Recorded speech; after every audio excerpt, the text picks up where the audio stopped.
Win जीतने को कहा जाता है। हैविन अर्थात देवभानु को जीता हुआ है। 5 विकारों को जीता हुआ है।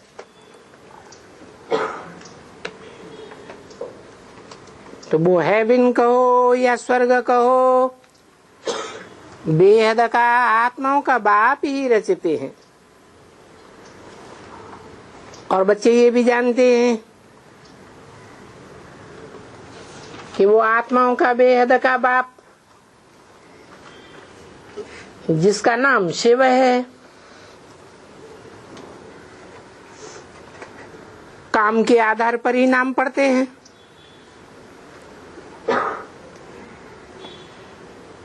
उन्होंने इस दुनिया में आकर के जो भी काम किए हैं,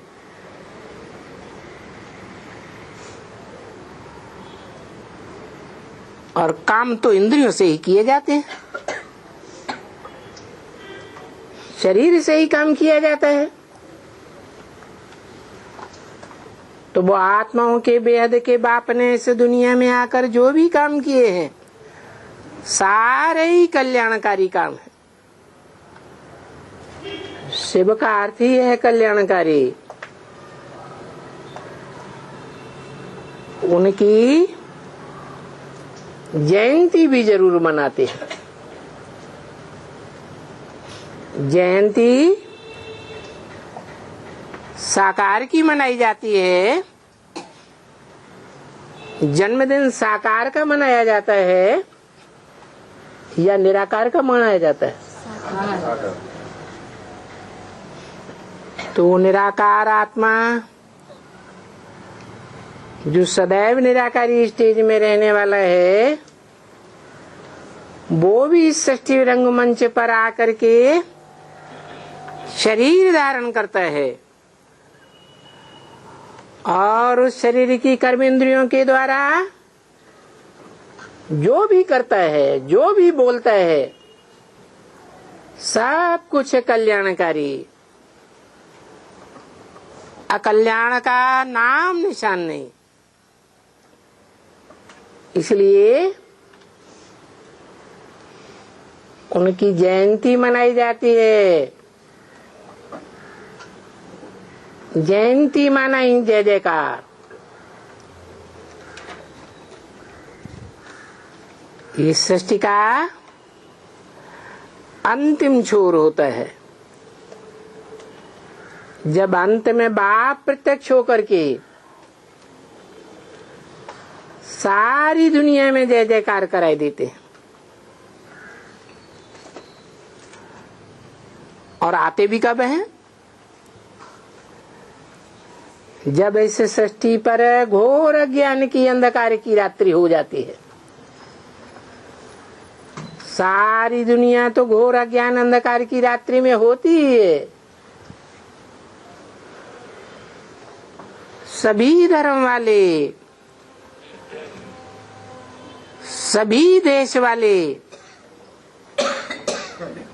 घोर अज्ञान अंधकार की रात्रि में होते हैं, परंतु बाप जिन ब्राह्मणों के बीच में आकर के ज्ञान देते हैं सृष्टि के आदि मध्य अंत का, वो ब्राह्मण भी अज्ञान अंधकार की रात्रि में डूब जाते हैं।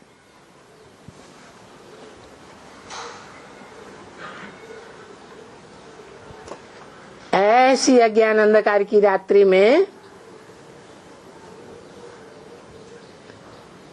आत्माओं का वो बेहद का बाप प्रत्यक्षता रूपी जन्म लेते हैं, जिसकी यादगार आज भी जयंती मनाते हैं।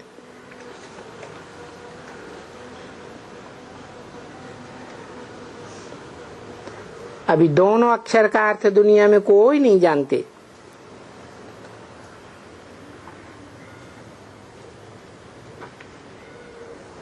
कि शिव जयंती, शिव का जन्म। अभी शिव का जन्म ये तो मनुष्यों का जन्म मनाते हैं।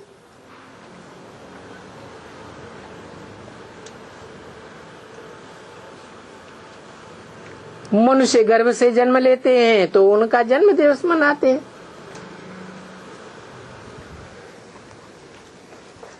गर्भ में उनको जाना पड़ता है जिनका पूर्व जन्मों का कोई सुख दुख का बंधन होता है।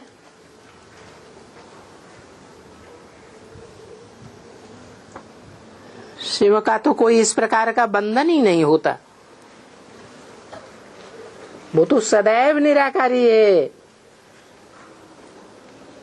इस दुनिया में देह में प्रवेश करता है तो भी निराकारी स्टेज में रहता है। इसलिए आकर्ता गाया जाता है।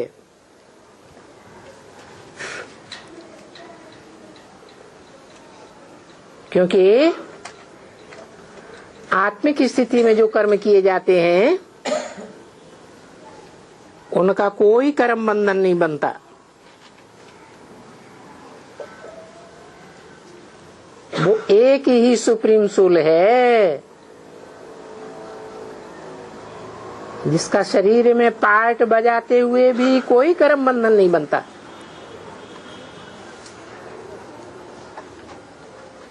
तो गर्भ से जे या गर्भ महल से जन्म भी नहीं होता, न सुख का बंधन न दुख का बंधन। तो शिव का जन्म तो कभी होता ही नहीं।